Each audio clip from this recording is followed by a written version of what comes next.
Parenthèse, j'appelle une bonne connaissance à moi tout à l'heure qui a eu la COVID. Il était malade une semaine, rien, il n'est pas allé à l'hôpital, rien. Mais il est resté près de son lit 4 jours. OK. Un athlète naturel, un athlète connu. OK. Il dit, qu'est-ce que tu fais, mon ami? Oh, il dit, moi, je ne prendrai pas le vaccin. Il dit, je vais le laisser aux autres. Il dit, j'ai fait la maladie. José Arsenault, témoin, test sérologique avant de donner le vaccin. Ceci étant dit, là, on va arriver au cheminement Mailloux, le chemin Mailloux. Le chemin Mailloux du vaccin. On pourrait-tu l'appeler comme ça avec Jean-François? Bien, certainement. Bon, là, et c'est là, les abonnés, que j'ai besoin de vous autres. Parce que le Royaume-Uni, la semaine prochaine, commencerait à vacciner les grabataires, les plus vulnérables et ceux qui s'en occupent. Chemin Mailloux dit non. Les grabataires d'un CHSLD, non. Ils ne se lèvent pas du lit.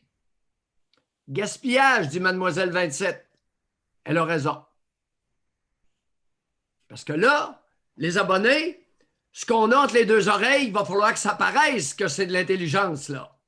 Les petits pois, c'est fini. Je recommande, chemin Mailloux, préposé aux bénéficiaires en tout premier lieu. Autrement, les grabataires, vous allez mourir de faim, de soif dans vos excréments. Est-ce que c'est bien clair ce que je viens de dire? C'est logique. Avec les préposés aux bénéficiaires, toutes les grosses de 175 livres et plus dans tous les services à la population. Plus les diabétiques qui sont dans un travail en relation avec le public.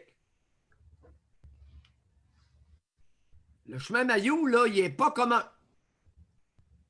Puis venez pas dire, on n'y a pas pensé. Ben oui, pourquoi vous pensez que je suis là? Pour penser à des choses que les autres ne pensent pas. Alors, première étape, préposer aux bénéficiaires. Tous les préposés aux bénéficiaires de la province. Les grosses, 175 et plus, dans tous les services, que ce soit aux enfants, aux adolescents, n'importe où. Diabétiques, ceux qui ont des gros problèmes là, pulmonaires déjà. En contact avec le public. Quand on aura vacciné ce monde-là, je ne sais pas, là, j'ai une question à vous poser. Déjà, ça en fait beaucoup, là. Juste en surplus de poids, là, des personnes obèses, là, des femmes obèses, là, il y en a déjà beaucoup. Là. Parce que dans ma tête à moi, je me disais, vous ne parlez pas des infirmières, vous ne parlez pas. Non. Mais aussitôt qu'elles sont grosses, elles vont être vaccinées selon votre chemin. Là. José, j'insiste. Une grosse qui travaille en contact avec le public.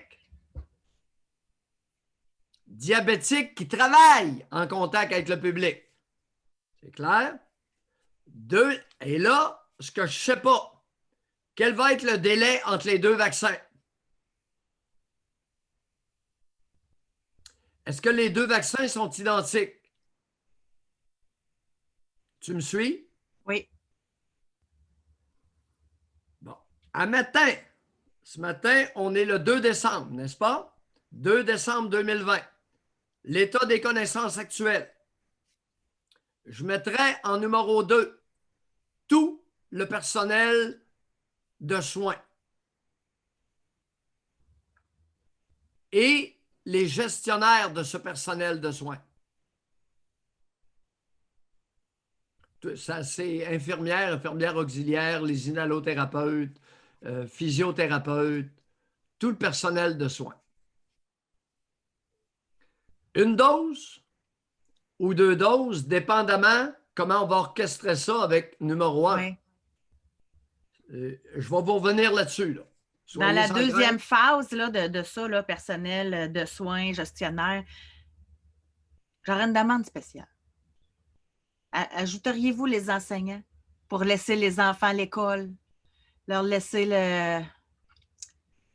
Dans le numéro 1, qu'est-ce que j'ai mentionné? Ben, c'est les grosses qui travaillent avec le public. Public de n'importe quel âge. Les bébés, les enfants. Ben, donc, le personnel de soins gestionnaire gros vont être dedans. Mais vous avez dit en phase 2, personnel, quel que soit leur poids. C'est pour ça que là, je rajouterais peut-être enseignants, moi. Non, Pour garder mais les profs non, à l'école, pour garder... non, non, pas là. Non. C'est votre chemin, c'est votre chemin. À moins que vous soyez grosse, 175 livres et plus, vous allez être vacciné dans la première vague, dans le premier groupe. Troisième groupe, médical, les médecins. Je ne suis pas chic, hein? Vous ne l'attendiez pas, celle-là? Médecin après le personnel de soins. Oui. Oui. Quatrièmement, par groupe d'âge. Les vieux en descendant.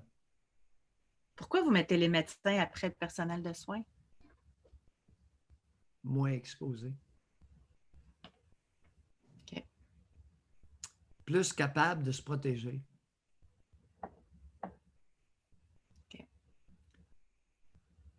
Ça vous surprend? Je suis beaucoup moins exposé qu'une préposée, Ouais. qu'une physiothérapeute, qu'une infirmière. J'ai plus de connaissances. Et regardez, quelqu'un demande les immunosupprimés. Je vous ai dit, premier groupe, préposé aux bénéficiaires. Toutes les grosses qui sont en contact avec un public quelconque, nonobstant le groupe d'âge. Diabétiques et maladies pulmonaires ou autres. Ben oui, les immunosupprimés. Vous travaillez parce que il y a beaucoup de. Est-ce que tu savais qu'il y a plusieurs immunosupprimés qui sont actifs dans la société? Ils ne sont pas nécessairement à la maison, là. Mais si vous êtes immunosupprimé, vous allez devoir attendre. Vous allez devoir attendre au numéro 4. Si vous êtes immunosupprimé, vous ne sortez pas de chez vous, puis vous êtes capable, et c'est votre seul facteur de risque, je vous ferai passer dans le groupe 4, les amis. Parce que vous êtes capable de vous protéger. Tu sais, les vulnérables, là, l'approche de José Legault, je trouve ça épouvantable. Les vulnérables, vous allez d'abord comprendre que vous devez vous protéger. Maintenant, si vous avez à gagner votre vie, et vous êtes en relation avec le public, c'est pas pour vous autres que je vous ai mis dans le groupe 1. Oui. Vous savez, c'est pour ça que je vous dis, les abonnés, faites-vous aller.